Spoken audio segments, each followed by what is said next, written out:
Assalamualaikum warahmatullahi wabarakatuh. Bismillahirrahmanirrahim. Alhamdulillahi rabbil alamin. Wassalatu wassalamu ala asyrafil anbiya'i wal mursalin wa ala alihi wa sahbihi ajma'in. Subhanaka la ilma lana illa ma 'allamtana innaka antal alimul hakim. Wa la hawla wa la quwwata illa billahil 'aliyyil 'azim. Kita masih lagi di muka surat 325 wa minan nas man yu'jibuka qawluhu ila akhir al-ayat. Setelah ayat-ayat memperkatakan tentang haji dan adab haji, adab yang kita masih ingat ialah beristighfar. فَإِذَا قَضَيْتُمْ مَنَاسِكَكُمْ فَاذْكُرُوا اللَّهَ كَذِكْرِكُمْ آبَاءَكُمْ أَوْ أَشَدَّ ذِكْرًا فَمِنَ النَّاسِ مَنْ يَقُولُ رَبَّنَا dan seterusnya. Selepas tawaf ifadah dikira waktu yang sangat mustahak untuk berdoa, beristighfar, dan ada istighfar yang Nabi ajar. Ramai para sahabat yang menganggap doa itu adalah sebahagian daripada kesempurnaan atau menyempurnakan ibadah haji. Astaghfirullah wa tub alayya innahu huwal ghafurur rahim. Pendek saja doa istighfar.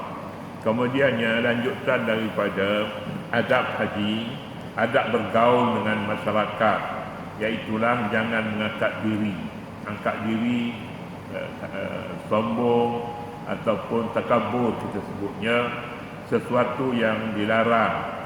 Nabi kita SAW kadang-kadang heran melihat satu orang yang angkat diri dia tinggi sangat, padahal kedudukannya lah tidak setinggi yang dicakap olehnya.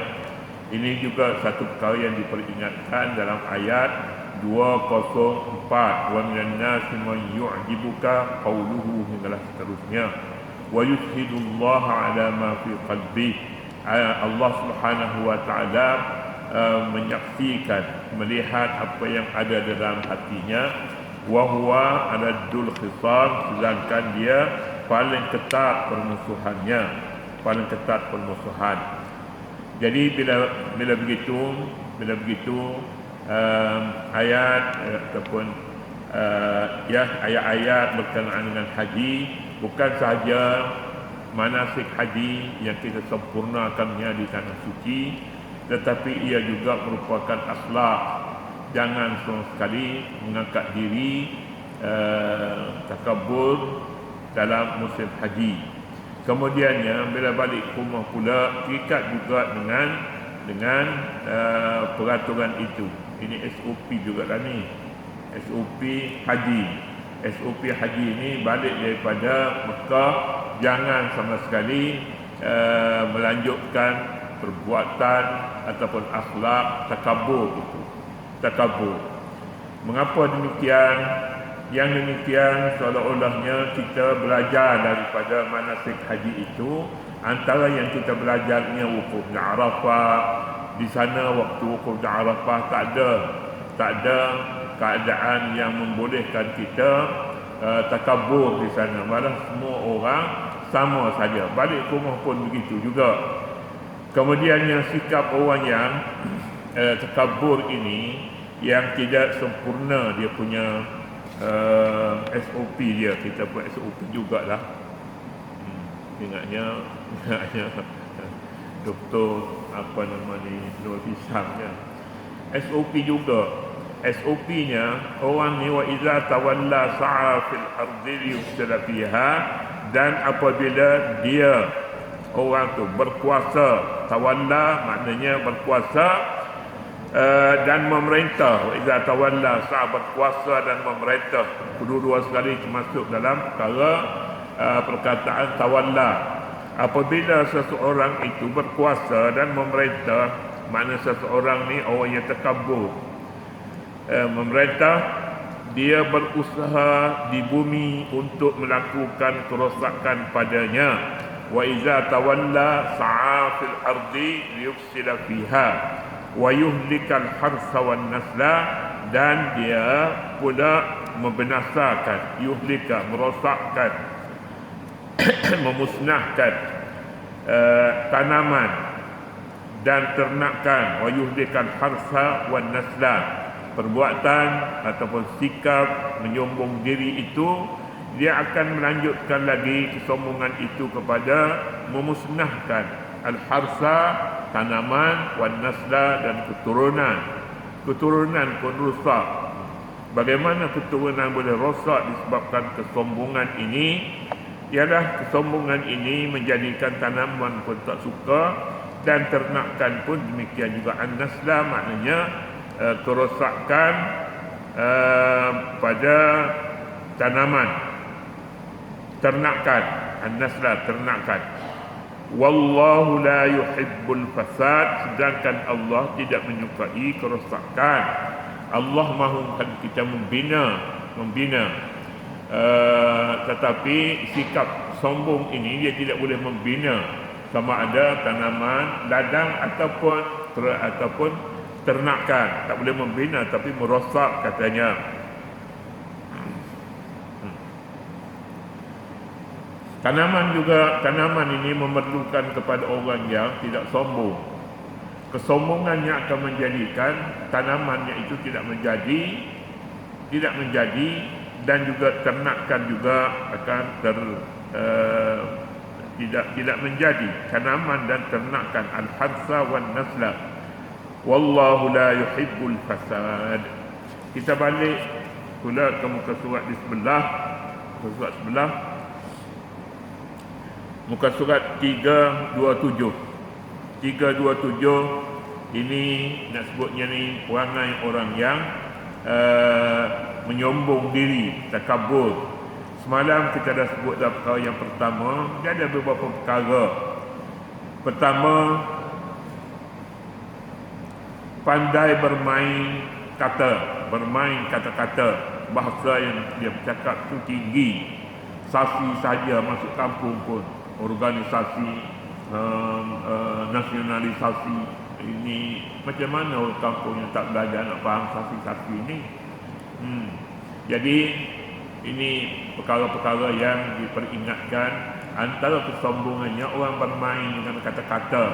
Bermain dengan kata-kata ni bermakna berjanji kalau nak jadi pemimpin, ataupun kalau tidak berjanji pun nak menunjukkan bahawa dia orang yang berilmu, misalnya ada pelajaran. Ini semuanya tidak baik. Gunakanlah kata-kata ini yang tidak boleh dipahami, yang tidak dipahami daripada kata-kata itu bahawa kita menyombongkan diri. Kemudian yang kedua pula, yang mempergunakan nama Allah dalam bicara kita. Sifat kedua golongan ini ialah bersaksikan dengan nama Allah untuk membuktikan kebenaran dan kejujuran mereka. Asyik bersumpah saja, bersumpah demi Allah. Umumnya itulah lebih kurangnya demi Allah.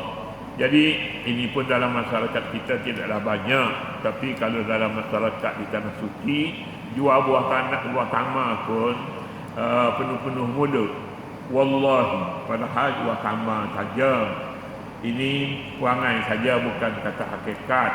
Jadi Tuhan melihat pada hati, yushhidullah ala ma fi qalbih, dan dipersaksi kepada Allah akan kebenaran isi hatinya. Benar atau tak benar?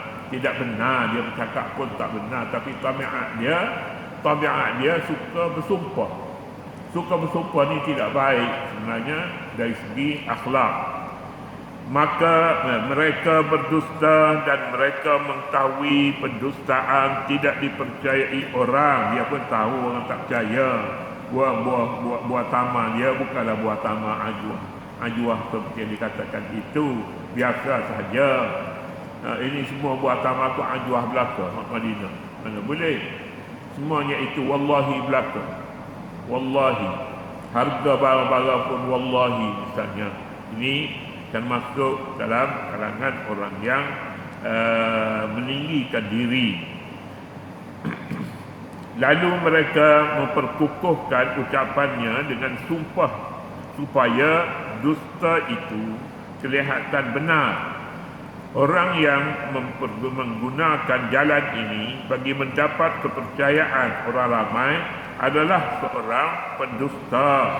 Pasalnya tujuannya untuk memperlihatkan orang ramai. Sifat ketiga golongan ini kuat berhujah ketika berhadapan dengan para penentang mereka. Bila berjumpa dengan lawan pula, lawan ni selalunya dia memperolok-olokkan, tidak mempercayai. Jadi dia memperkukuhkan ucapannya itu dengan dusta, dengan sumpah. Wa huwa aladul khisam, sedangkan sebenarnya dialah orang yang paling ketat perseteruannya. Siapanya? Orang yang banyak bersumpah.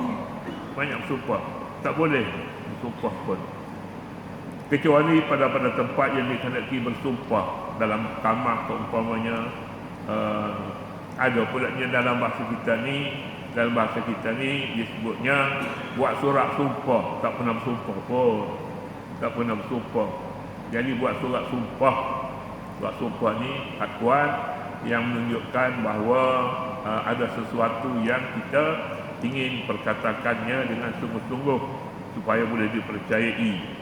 Surat sumpah. Surat sijil beranak tak ada, surat sumpah ada. Yang keempat, antara tanda orang yang sombong, takabur ini, sifat keempat golongan ini ialah menyalahgunakan kuasa yang ada padanya, lalu bertindak sewenang-wenangnya,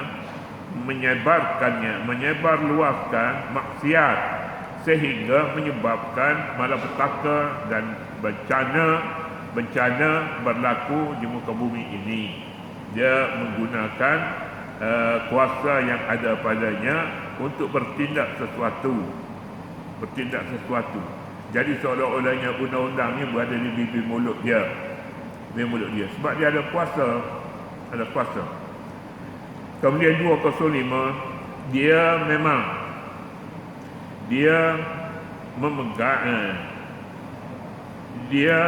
memang orang yang mempunyai kedudukan dalam masyarakat, tetapi sebenarnya dia musang berbulu ayam. Berbulu ayam ni sombong sebenarnya. Dia nak pokok, dia naik ke pokok, tempat tinggi sikit nak pokok. Itik tidak. Itik dia sedar pagi, dia nak pergi sungai, pergi kolam. Ayam dia lari daripada tabiat, walaupun makanannya sama, tempatnya sama, tetapi dia berbeza. Barangkali orang Melayu disebutnya musang berbulu ayam ni kepada orang munafik. Tak boleh pegang pada kata-katanya, pada bicaranya tak boleh pegang, sebab dia boleh beraksi mengikut tempat dia berada. Dia tempat duduk, tempat dia ni tempat yang orang dia pandang tinggi, maka kata-katanya pun sempat padan dengan apa yang tempat yang dia berada padanya. Maka dia disebutkan musang berbulu ayam. Dalam bahasa kita musang berbulu ayam ni banyak bahasa-bahasa lain lagi. Menggunting kain dalam lipatan, itu bahasa moden sikit lah. Barangkali musang berbulu ayam ni munafik. Tembelang akan terdedah kepada umum apabila tiba waktu dia mendapat kuasa. Bila dia boleh berkuasa, maka lagi-lagi dia tunjuk dengan kereta besarnya, dengan kemewahan hidupnya, dia berlagak sombong. Al-Quran melarang perbuatan itu, sikap yang seumpama ini. Dalam firman-Nya, wa idza tawalla sa'a fil ardi liyufsida fiha, dan apabila dia berkuasa dan memerintah, dia berusaha di bumi untuk melakukan kerosakan padanya. Bila dia ada kuasa sikit saja, tapi dia tunjuk kuasanya itu dengan undang-undang dan sebagainya. Maka ayat menyatakan wa iza tawalla sa'a fil ardi liyufsida fiha. Sa'a ni maknanya berusaha. Dia cari juga cari juga jalan bagaimana untuk supaya orang patuh padanya. Patuh itu tawalla, bila dia memerintah. Sa'a fil ardi yufsila fiha, dia berusaha di dalam bumi untuk melakukan kerosakan. Orang yang munafik ini sebenarnya perbuatan dia semata-mata untuk memperlihatkan kepada orang ramai, memperlihatkan bahawa dia bijak, dia berilmu, dia bercakap pun macam profesor. Profesor ni dia bercakap, dia memang dia profesor, dia nak bercakap tu dia memilih bahasa yang cantik-cantik. Jadi macam mana orang ini sa'a fil ardi yufsila fiha. Semua erti ini boleh diterima bagi tafsiran ayat ini setelah setengah mufassiri menterjemahkan dengan dan apabila dia beredar. Wa idza tawalla, apabila dia beredar, berpaling daripada satu tempat ke satu tempat yang lain, itu tawalla juga. Tapi kita memilih apabila dia memerintah, dia mempunyai kuasa. Punya kuasa itu lebih tinggi, maknanya lebih sesuai dengan tempat. Wa idza tawalla, apabila dia berundur, beredar, maksudnya dia beredar dari majlis bersama-sama Nabi sallallahu alaihi wasallam dengan kata-kata manis dan lemah lembut, tiba-tiba dengan tidak disangka-sangka dia melakukan kerosakan di bumi. Yang dia bercakap itu sebenarnya untuk merosakkan bumi. Bagaimana rusak bumi ini? Melaga-lagakan orang. Ini juga bila tidak ada kuasa, tidak ada kesan kalau apa-apa niat yang ada dalam hatinya, tetapi bersikap sombong ini boleh membawa kepada perpecahan umat. Memutuskan tali silaturahim bila dia beredar dari wajah Nabi. Memutuskan tali silaturahim, menumpahkan darah, membunuh orang Islam, membakar tanaman seperti yang pernah berlaku antara Al-Akhnas bin Syuraih, ini nama orang munafik, yang bermusuh dengan suku Bani Saqif. Di Saqif itu nama tempat. Saqif itu nama orang. Taif itu di Taif nama tempat. Lalu pada suatu malam dia datang menyerang orang Taif dengan membakar tanaman dan memusnahkan ternakan mereka. Dia bunuh segala unta, keldai, kambing, biri-biri, itulah namanya ternakan mereka, ternakan orang Taif. Sebagian mufassirin lebih cenderung kepada tafsiran dan apabila dia mendapat kuasa dan memerintah, maksudnya dia berjaya mendapat kepercayaan memerintah, lalu dengan kuasa memerintah itu dia memusnahkan bumi, menyebar luaskan maksiat, memecahkan perpaduan Islam dan sebagainya. Itu maknanya tawalla fil ardi liyufsila fiha, sikap munafiki. Tafsiran kedua ini membayangkan bahawa manusia yang berupa talam dua muka. Ini pula pun nama kepada munafik. Maka bersikap talam dua muka ini ialah golongan manusia yang berpengaruh dan berkedudukan dalam masyarakat. Dia mampu memikat hati orang ramai dengan ceramah dan pedatunya yang menarik, sehingga tidak ada orang menyangka imannya lemah dan rapuh. Temblangnya diketahui orang apabila tiba peringkat dia mendapat kuasa. Dia menunjukkan sikapnya yang benar. Dia meluahkan pendam, meluahkan dendam kesumatnya yang terpendam untuk menghancurkan Islam dan melumpuhkan kekuatan umatnya. Tafsiran ini boleh diperkukuh dengan ayat berikut, iaitulah fahal asaitum in tawallaitum an tufsidu fil ardi wa tuqatti'u arhamakum.